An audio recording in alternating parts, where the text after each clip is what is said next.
এক মাসের দুধের বাচ্চা রেখে যখন আমার আপু বলেছিল আমি আমার বয়ফ্রেন্ডের সাথে চলে যাব, তোমার সংসার আমি আর করতে পারবো না, তখন আমার দুলাভাই কান্না মিশ্রিত কণ্ঠে শুধু বলেছিল, কেন তুমি এমন করছো? আমাদের এখন একটা বাচ্চা আছে, আর আমি তোমাকে অনেক অনেক ভালোবাসি। তুমি যা বলবে আমি তাই করব। প্লিজ তাও আমাকে ছেড়ে যেও না। আমার আপু তখন রেগে বলল, তোর সংসার তুই কর। আমি বলছি না তোর সংসার আমি করতে পারবো না। আমার তোরে আগে থেকেই পছন্দ হয় নাই। আমি তোরে তালাক দিব। তোর বাচ্চা তোর কাছে রাখ। আমার বাচ্চার দরকার নেই। আমি এখন আমার পথ দেখে চলে যাব। আমার পথে যদি তুই কোনো বাধা দিস তাহলে তোরে কিন্তু আমি ছাড়বো নাই বলে দিলাম। আপুর কথা শুনে আমার সেই দিন অনেক রাগ হয়েছিল। আর তখন আমি আপুর সামনে গিয়ে ঠাস করে একটা চড় দিয়ে বললাম, তুই এসব কি বলছিস? তুই তোর বয়ফ্রেন্ডের সাথে পালিয়ে যাবি না। দুলাভাই, ও আপনার স্ত্রী। আপনি ওকে গাছের সাথে বেঁধে পিটাবেন। পরে কে কি করবে আমি দেখব। তোর কত বড় সাহস যে এক মাসের একটা বাচ্চা রেখে এমন নাটক শুরু করবে? তোর এসব বলতে লজ্জা করে না? আমি যখন কথা বলছিলাম তখন একটা মাইক্রো এসে আমাদের সামনে থামলো। আর মাইক্রো থেকে একটা ছেলে বের হলো। তবে ওর হাতে একটা পিস্তল ছিল। পিস্তল দেখে আমি আর দুলাভাই খুব ভয় পেয়েছিলাম। ছেলেটা এসে আপুর হাত ধরে বলল, চলো আমার সাথে। আর যদি এখন আমাদের মাঝে কেউ বাধা হয়ে দাঁড়ায় তার খবর আছে। আপু যাওয়ার আগে আমাকে বলে গেল, তোরে আমার দেখার আছে। তোর জন্য আমার এই বিয়েটা করতে হয়েছে। আজকে তুই আমার গালে থাপ্পড় দিলি না, আমার বাবা মায়ের চোখে আমি খারাপ হয়েছি। চিন্তা করিস না, খুব শীঘ্রই তুইও বাবা মায়ের চোখে খারাপ হয়ে যাবি। আমি সেই ব্যবস্থাও করব, মনে রাখিস। এই কথা বলে আপু চলে যাচ্ছিল। আর আপুর মেয়েটা চিৎকার করে কান্না করছে। এক মাসের একটা মেয়ে এত কিছু বোঝে না। আর আমার দুলাভাই সরল সোজা একজন মানুষ, এজন্য আপু ওনার সাথে এমন করেছে। আপু যাওয়ার পর দুলাভাই মাটিতে বসে শুধু কান্না করছিল। আর বলল, আমার বাচ্চাটার কি হবে? ও এখনো ওর মায়ের দুধ খায়। দুলাভাইকে তখন আমি কিছু বলতে পারি নাই। যেখানে আমার বোন আমার কথাই শোনে নাই, সেখানে আমি দুলাভাইকে কি করব? তবে একটা কথা, আপু প্রেম করতো ঠিক আছে, কিন্তু ছেলেটা গুন্ডা টাইপের ছিল। এজন্য আমি ওকে এক প্রকার জোর করেই বিয়ে করতে বাধ্য করি। আমি চাইতাম ও সবসময় সুখে সংসার করুক। এক বছরের বেশি ভালো ছিল। তবে হঠাৎ করে যে এমন কিছু করে বসবে ভাবি নাই। দুলাভাইয়ের বাড়ি থেকে এসেছি একদিন হলো। আসার আগে আমি দুলাভাইকে কিছু বলেও আসতে পারি নাই। কি বলবো ওনাকে আমি? তবে এখন জানি না আমার ভাগ্নের কি হয়। সকালে টেবিলে বসে নাস্তা করছি, তখন আমার দাদি বলল, বাবা ওই পিচ্চি মেয়েটার কি হবে? তোর বোন তো চলে গেছে, একটু খোঁজখবর নিয়ে দেখ না মেয়েটার। আম্মু আমার পাশে বসে বলল, তার আর দরকার নেই, ওদের বংশের মেয়ে ওরা লালন পালন করতে পারবে। তবে দোষ ছিল আমাদের, আমরা কেন ওকে ইচ্ছার বিরুদ্ধে বিয়ে দিয়েছি। নাস্তা খেতে খেতে আমি বললাম, চলো না আম্মু, একবার গিয়ে দেখে আসি। ও তো তোমার নাতি হয়, এভাবে বলছো কেন? আম্মু বলল, দেখ বাবা, আমি বাচ্চা কাচ্চা এখন পালতে পারবো না, আমার এখন এইসবের সময় নাই। আমি আম্মুকে আর কিছু বললাম না। আমার আম্মু খুব মডার্ন। আব্বু উপবাসে থাকে, টাকার অভাব নেই আমাদের। আর আম্মু শুধু সবসময় সাজুগুজু করে। এটা করতে আমার আম্মুর খুব পছন্দ করে। আমিও আর কিছু বলি না। বয়স হচ্ছে আম্মুর, শেষ বয়সে হয়তো ইচ্ছে হয়েছে, এজন্য এসব করে। থাক না ওনার মতো উনি। খাবার শেষে দাদিকে বললাম, চলো না দাদি, আমরা একটু দেখে আসি ওদের বাড়ি থেকে আমার ভাগ্নিটা কি করছে, চলো গিয়ে দেখে আসি। দাদি বলল, তোর বাইকের পিছনে আমি বসতে পারবো না বাবা, আমার ভয় হয়, তুই আমাকে পরে রাস্তায় ফেলে মেরে ফেলবি। দাদির কথা শুনে হাসি দিয়ে বললাম, ও আচ্ছা এই কথা, আচ্ছা ঠিক আছে চলো, তোমাকে নিয়ে রিক্সা করে যাব। দাদি বলল, আচ্ছা চল গিয়ে দেখি। আমি আম্মুকে বললাম, আম্মু টাকা দাও, পকেটে কিন্তু এক টাকাও নাই। আম্মু আমার মুখের উপর বলে দিল, আমার কাছে টাকা নাই। আমি বললাম, টাকা দিবা না তো তুমি? ঠিক আছে, আমি বাবাকে বলবো যে তুমি এখন আমাকে আর ভালোবাসো না, আমাকে এই বাসা থেকে বের করে দিতে চাও তুমি, নাকি ভাইয়াকে বলবো টাকা দিতে? আম্মু টাকা বের করে আমার হাতে দিয়ে বলল, থাক থাক, আর ভাব ধরতে হবে না আপনার, এই নেন টাকা। আমি আম্মুর গালে চুমু দিয়ে বললাম, আমার লক্ষ্মী আম্মু। আম্মু আমাকে ধমক দিয়ে বলল, দিলি তো আমার মেকআপ নষ্ট করে, একটু পর তোর বাবা কল দিবে, ইস আবার মেকআপ করতে হবে। আমি আম্মুর গালে আরেকটা চুমু দিলাম। আম্মু ঝাড়ু হাতে নিয়ে বলল, আজকে তোরে খাইছি, আমারে আর পাইকে। দাদিকে নিয়ে বাসা থেকে বের হয়ে গেলাম। যাওয়ার পথে দাদি বলল, নাতি আমি কি বলি, মেয়েটাকে আমরা নিয়ে আসি, আমাদের বংশের মেয়েও। ওরা তো গরিব, এতটাও ধনী না।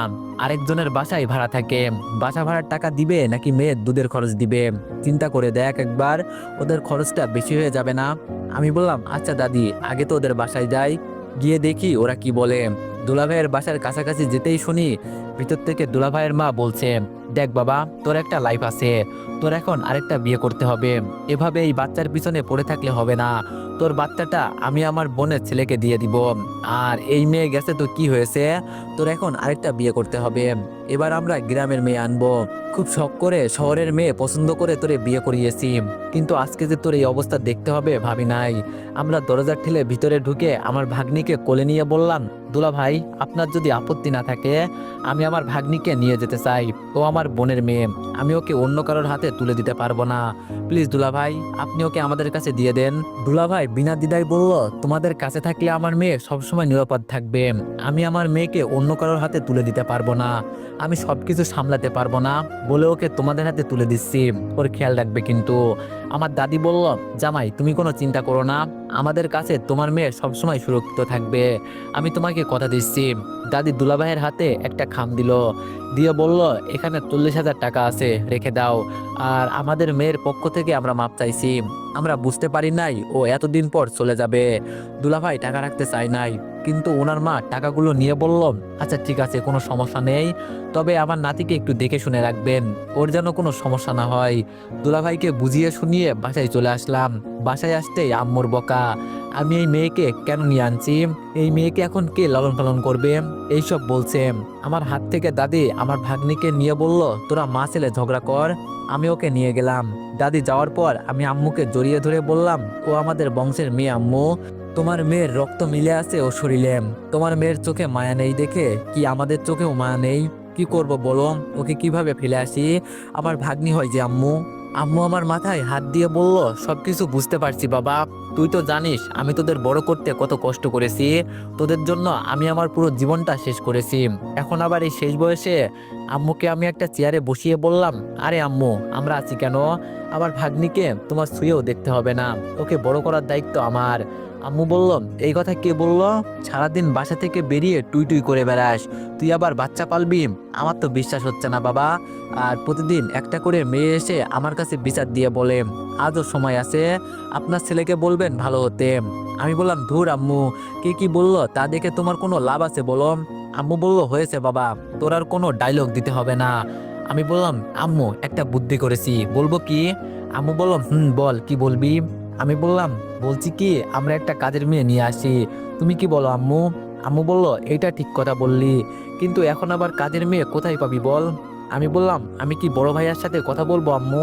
আম্মু বলল, ঠিক আছে কথা বলে দেখতে পারিস, তবে আমি বেশ খুশি হয়েছি যে আমার ছেলে কিছুটা হলেও আজকে আমাদের বংশের দায়িত্ব পালন করতে পারছে।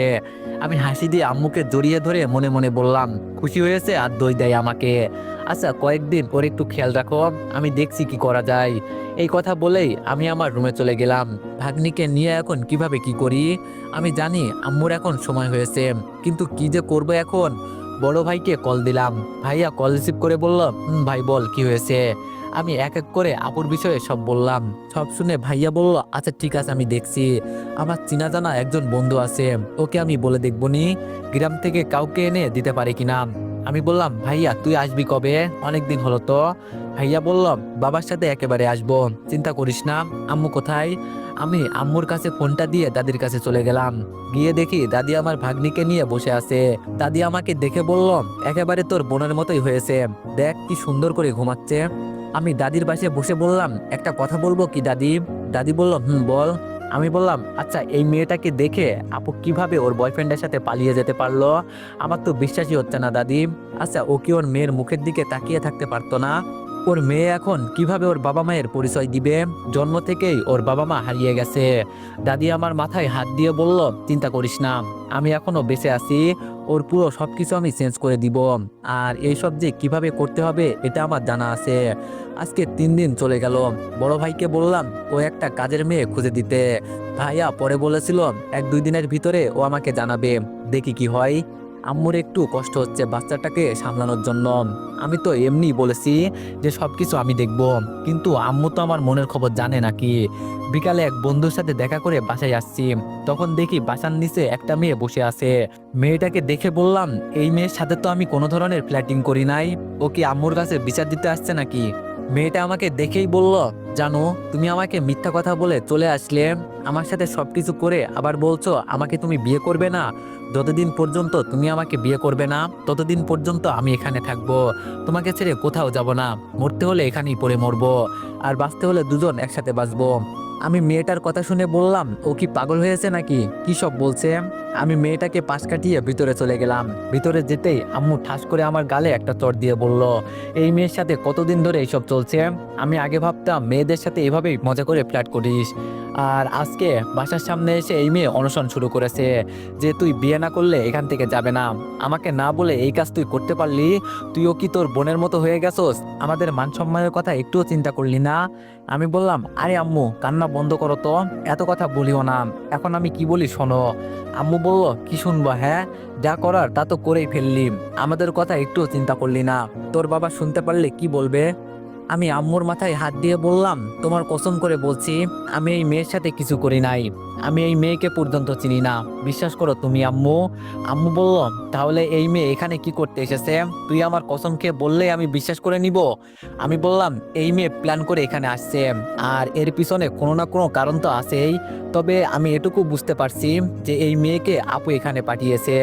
আম্মু বলল, কি বলিস, তোর আপু ওকে এখানে পাঠাবে কেন, আর ও তো চলে গেছে না। আমি বললাম, দেখো নাই ওর ইচ্ছের বিরুদ্ধে আমরা ওকে বিয়ে দিয়েছিলাম, আর ও এখন প্রতিশোধ নেওয়ার জন্য আমার সাথে এইসব করছে, তুমি বুঝতে পারছো না আম্মু। আম্মু বলল, তাহলে এই মেয়েকে কিছুক্ষণ আগে থেকে এখানে এসে অনশন শুরু করছে। আমি বললাম, আচ্ছা আমার লক্ষ্মী আম্মু, কিছু হবে না, আমি দেখছি সবকিছু। আম্মু বলল, বাবা তুই যা পারিস তাই কর, তাড়াতাড়ি এই মেয়েকে বাসা থেকে বিদায় কর, দেখ এই মেয়ে কাজী পর্যন্ত নিয়ে আসছে তোরে বিয়ে করার জন্য। আমি হাসি দিয়ে বললাম, কাজে নিয়ে আসছে না আম্মু, চিন্তা করো না, আমি বাসা থেকে বের হয়ে সবকিছু সমাধান করছি। এখন আমার ভাগ্নি কোথায় বলো। ভাইয়ার সাথে তো আমি কথা বলছি আম্মু, দেখি ভাইয়া কি করে, ও বলেছে আমাকে নাকি জানাবে, দেখি কবে জানাই। ভাইরে এত চেঁচামেচি কেন, দেখতো আবার কি হয়েছে। জানালার কাছে গিয়ে বাইরে উকি দিয়ে দেখি সাংবাদিক এসেছে বাইরে। বুঝলাম এখন ঘটনা বড় হতে যাচ্ছে। আমি রুমে গিয়ে লম্বা পিস্তলটা হাতে নিলাম। আম্মু আমার হাতে পিস্তল দেখে আমাকে অনুরোধ করে বলল, বাবা উল্টাপাল্টা কিছু করিস না প্লিজ, তুই ছাড়া আমাদের কি আছে বল, প্লিজ বাবা, এখানে অনেক মানুষ আছে। আমি বললাম, এত ভয় পাওয়ার কিছু নেই আম্মু, আমি কিছু করব না, এত চিন্তা করিও না, এটা তো নিশ্চয়ই একটু ভয় দেখানোর জন্য।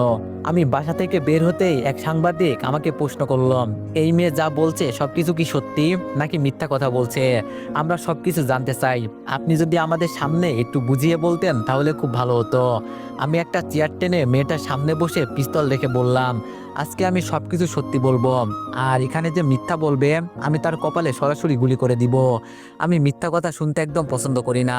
আমি মেয়েটার নাম ঠিকানা সবকিছু জিজ্ঞেস করলাম। মেয়েটা সবকিছু বলল ঠিক আছে, তবে মেয়েটা আমাকে প্রমাণ দেখাতে লাগলো। আমি ওর সাথে মেসেজে কথা বলছি, ওর সাথে আমার পিক আছে। সবাই এক প্রকার বিশ্বাস করে নিয়েছে যে আমার সাথে ওর কোনো না কোনো সম্পর্ক আছে। আমি বুঝলাম মেয়েটা আজকে সবকিছু জোগাড় করে এখানে আসছে, এডিট করলে কি হবে, আমাকে তো চিনে না ও। আমি মেয়েটার মুখ থেকে সবকিছু শুনে বললাম, ঠিক আছে তুমি যা বললে সবকিছু সত্যি, তবে একটু দাঁড়াও, আমি একজনের সাথে একটু কথা বলবো, তোমার ফোন নাম্বারটা আমাকে দাও। আমার কথা শুনে মেয়েটা বলল, আপনি এমন ভাবে বলছেন যে মনে হচ্ছে আমার নাম্বার আপনার কাছে নাই, মাত্র না স্বীকার করলেন আমি যা বললাম সবকিছু সত্যি। আমি বললাম, ও হ্যাঁ আমি তো ভুলেই গিয়েছিলাম, মনে নাই। আর বেবি তোমার নাম্বারটা ডিলিট হয়ে গেছে, একটু দাও না তাড়াতাড়ি। সবাই এখানে দাঁড়িয়ে আছে আমাদের বিয়ে দেখার জন্য, এখন তাড়াতাড়ি ফোন নাম্বারটা দাও। আমার কথা শুনে মেয়েটা হাসি মুখে ফোন নাম্বার দিয়ে দিল, কিন্তু ও যে ফোন নম্বর আমাকে দিয়ে কত বড় বিপদে পড়েছে এটা ও জানে না। আমি একটা হাসি দিয়ে বললাম, এখন তো মজা বুঝতে পারবেন যে আমি কে। আমি এক বন্ধুকে কল দিলাম, বললাম তোর অ্যাকাউন্টে 10,000 টাকা চলে যাবে, আমাকে একটা নাম্বারের ইনফরমেশন দে, বর্তমানে খুব বিপদে আছি, তুই ফোন নাম্বার ট্যাগ করে মেয়েটার সম্পর্কে সবকিছু জেনে নে, দরকার পড়লে তুই মেয়েটার বাড়িতে যাবি। আমার কথা শুনে আমার বন্ধু বলল, মামা কাহিনী কি বলবি তো। আমি বললাম, তুই আমাকে একটু খুঁজে বের করে দে সুমন, তুই না পারলে তোর গার্লফ্রেন্ডকে বলবি, প্লিজ তাও বের করে দে। সুমন বলল, তুই এক কাজ কর, মেয়েটার মোবাইলটা কিছুক্ষণের জন্য নিয়ে ওর পরিবারের কারণ নম্বর আমাকে দে, বাকিটা আমি দেখছি। আমি বললাম, ঠিক আছে আমি দেখছি। আমি ফোন কেটে আবার মেয়েটার সামনে বসে বললাম, বাবু একটা তো সমস্যা হয়ে গেছে, তোমাকে আমি বিয়ে করব তো ঠিক আছে, কিন্তু আমার একটু ডাউট লাগছে, তোমার সাথে আমার ওই যে পিক ছিল না মনে আছে, আমরা যে রেস্টুরেন্টে তুলেছিলাম। আমার সাথে তাল মিলিয়ে মেয়েটা বলল, হ্যাঁ তাই তো বাবু, আমার তো মনেই ছিল না। আমি মেয়েটার কাছ থেকে এক প্রকার জোর করেই ফোনটা নিয়ে বললাম, দাও আমাদের পিকটা আমি একটু খুঁজে বের করি। মেয়েটা ফোনটা নিয়ে খুব সতর্কতার সাথে ওর আম্মুর ফোন নাম্বার নিয়ে সুমনকে মেসেজ করে দিয়ে দিলাম। আমি মেয়েটার কাছে ফোনটা দিতেই আমার আম্মু ভিতর থেকে বাইরে এসে বলল, এখানে কি চলছে রে বাবা? আমি আম্মুকে দেখে মেয়েটাকে বললাম, ইনি আমার আম্মা জান, মানে তোমার শাশুড়ি, যাও ওনাকে আগে সালাম করো। আম্মু তো আমার দিকে চোখ বড় বড় করে তাকিয়ে আছে। কই এসেছিলাম এই মেয়েকে এখান থেকে তাড়াতে, আর এখন আমি এই মেয়েকে বিয়ে করব। এটা শুনে হয়তো আম্মু একটু অবাক হয়েছে, কিন্তু আম্মু তো এটা বুঝতে পারছে না যে আমি সময় কাটানোর জন্য এইসব করছি, যাতে সুমন সবকিছু খুঁজে বের করতে পারে। কাজী যখন বলল আমার দেরি হয়ে যাচ্ছে, এখন আমি বিয়ের কাজ শুরু করতে যাচ্ছি, আর এই মুহূর্তে সুমন কল দিল। আমি ফোন রিসিভ করে বললাম, বল সুমন, কিছু কি জানতে পারলি? সুমন বলল, আরে শালা, এই মেয়ে তো হোটেলে কাজ করে, মানে পতিতা পল্লীর মেয়ে, কিন্তু ও এখানে কি করে? আমি বললাম, খুব বড় একটা সাহায্য করলি, তোরে অনেক অনেক ধন্যবাদ, আর আমি তোরে সবকিছু পরে বুঝিয়ে বলবো, ঠিক আছে? এখন বাই। কল কেটে দিয়ে মেয়েটাকে বললাম, তোমার সম্পর্কে আমি সবকিছু খুঁজে বের করে ফেলেছি, তুমি যে সবকিছু মিথ্যা বলছো তাও আমি প্রমাণ করতে পারবো, আর আমার আপু যে তোমাকে এখানে পাঠিয়েছে এটাও আমি প্রমাণ করতে পারবো। তবে সবচেয়ে বড় কথা হলো, তুমি টাকার জন্য এখানে আসছো আমার আপুর কথা শুনে, আর কোনো একভাবে জানতে পারলাম তুমি রাতের আধারে হোটেলে নাকি কাজ করো। এখন তো একটু সম্মান দিয়ে কথা বলছি, যদি সবকিছু স্বীকার না করো তাহলে তোমার আম্মুকে এখানে নিয়ে আসবো, সাথে থানায় যাবে ফ্রিতে। আমার কথা শুনে এবার মেয়েটা কান্না করতে করতে বলল, ভাইয়া আসলে আমার ভুল হয়ে গেছে, আপনার বোন আমাকে টাকার লোভ দেখিয়ে এখানে পাঠিয়েছে, আর বলছে যদি একবার আমি বিয়ে করতে পারি তাহলে আমার আর কোনো কষ্ট করতে হবে না, লোভে পড়ে এখানে আসছি। আমি বললাম, ভালোই ভালোই এখান থেকে চলে যাও, নইলে কোন সময় কোন দিক দিয়ে পুলিশ এসে যায় আমি নিজেও বলতে পারি না। আমার কথা শুনে মেয়েটা তো দৌড়াতে শুরু করলো, আর আমি মনে মনে বলছি, মেয়েটা সাহস কত বড়, আমার আপুর কথা শুনে এই মেয়ে এখানে পর্যন্ত চলে আসছে। যাক, সবাইকে বললাম, সবাই তো এখন সত্যি জানতে পারছেন, এখন সবাই বাসায় যান, বাঙালিরা পারে ওইসব দেখতে, যদি কারো বিপদ দেখতে পাই ওরা এসে ভিডিও করে, আর মজা নাই। একটা মানুষের সামনে আর একটা মানুষ খুন হলেও কেউ এগিয়ে আসবে না, শুধু ভিডিও করে ফেসবুকে পোস্ট করে বলবে, দেখেন আজকে আমাদের দেশের কি অবস্থা। আরে বেটা, তুই আগে নিজের ভিতর থেকে পরিবর্তন হ, তারপর বল দেশের অবস্থা। একজন যদি কারো বিপদে এগিয়ে যায় তাহলে তাকে দেখে আরো 10 জন যাবে। রুমের ভিতরে যেতেই আম্মু আমাকে ধরে ওয়াশরুমে নিয়ে গেল, আমার মাথায় পানি দিয়ে বলল, বাবা তুই আগে পবিত্র হয়ে নে, জানি না কার নজর পড়ছে তোর উপরে, আর তোর বোন তোর সাথে এটা করতে পারলো। আম্মুর কথা শুনে আমি বললাম, তোমার মেয়ে আমার উপর প্রতিশোধ নেওয়ার জন্য এসব করছে, আর সমাজের চোখে এবং তোমার চোখে আমাকে খারাপ বানাতে চাচ্ছে। আম্মু বলল, তোর বোন খারাপ হতে হতে এতটা খারাপ হয়ে যাবে আমি কখনো ভাবি নাই, নিজের জীবনের কথা একটুও চিন্তা করলো না। আমি বললাম, ওর নিজের জীবনও নিজের হাতে শেষ করছে, তাতে আমাদের কি আম্মু? আমরা যতটা সম্ভব চেষ্টা করেছি। গোসল করে সোফায় বসে আছি, তখন আম্মু আমার কোলে আমার ভাগ্নিকে দিয়ে বলল, নে তোর ভাগ্নিকে তুই রাখ। তখন তো বড় বড় মুখে বললি, আমার ভাগ্নিকে তোমাদের ধরতেও হবে না আম্মা, এখন নে রাখ। এই কথা বলে আম্মু কিচেনে চলে গেল, ভাগ্নিকে নিয়ে বসে আছি, হঠাৎ করে দিল হিসু করে, এই যা কাজ হয়েছে, মাত্র গোসল করে আসছি আর এখন দিয়েছে সবকিছু শেষ করে। আম্মুকে ডাক দিতে এসে বলল, কি হয়েছে? আমি বললাম, কি হয়েছে না, নাও তোমার নাতিকে, মাত্র গোসল করে এসেছি আর এখন দিল সবকিছু শেষ করে, কই যে যাব আমি? আম্মু হাসতে হাসতে আমার ভাগ্নিকে নিয়ে বলল, নিজেই একটা বাচ্চা আর আসছে আর একটা বাচ্চাকে পালতে। আমি বললাম, অপমান করলে বুঝি আম্মা? আম্মু বলল, না বাবা, আমি তোরে অপমান করছি কোথায়? আচ্ছা তুই কি অপমানিত হলি? আমি বললাম, ধুর যাও তো আম্মু, তুমি আমার সাথে কোনো কথাই বলবে না। এই কথা বলে আবার আমি ওয়াশরুমে চলে গেলাম। ও হ্যাঁ, একটা কথা আমি তো বলতে ভুলেই গেছি, আমার ভাগ্নির নতুন করে নাম রাখা হয়েছে মাহি। সকালে রেডি হয়ে ভার্সিটির উদ্দেশ্যে বাসা থেকে বের হলাম, রাস্তায় সুমনকে পেলাম, আর সাথে আমার আরো 4 জন বন্ধু ছিল, সবাই মিলে ভার্সিটির উদ্দেশ্যে রওনা দিলাম। হঠাৎ সুমন জিজ্ঞেস করলো, সেই দিন আমার সাথে কি হয়েছিল? আমি সবাইকে বললাম আমার সাথে কি কি হয়েছিল। সবাই আমার কথা শুনে হাসাহাসি করতে লাগলো, আর বলল, যদি তখন সুমন তোরে কিছু না বলতো তাহলে তো মামা তুই গেছিলি, ভার্সিটির গেটের সামনে দাঁড়িয়ে আছে, সেই দিন আমার এক গার্লফ্রেন্ড বলছিল আজকে নাকি নতুন কোনো মেয়ে আসবে, এজন্য আজকে আমরা সবাই মিলে র্যাগিং করব। আর র্যাগিং করতে যে কতটা মজা লাগে, আহা। আর আমার আবার গার্লফ্রেন্ডের অভাব নাই, ওই আগেই বলছি মেয়েদের পটাতে আমার খুব ভালো লাগে। কোনো কাজ নেই, সুন্দরী মেয়ে পেলেই প্রপোজ করে দিই। এটা আমার কাছে খুব ভালো লাগে।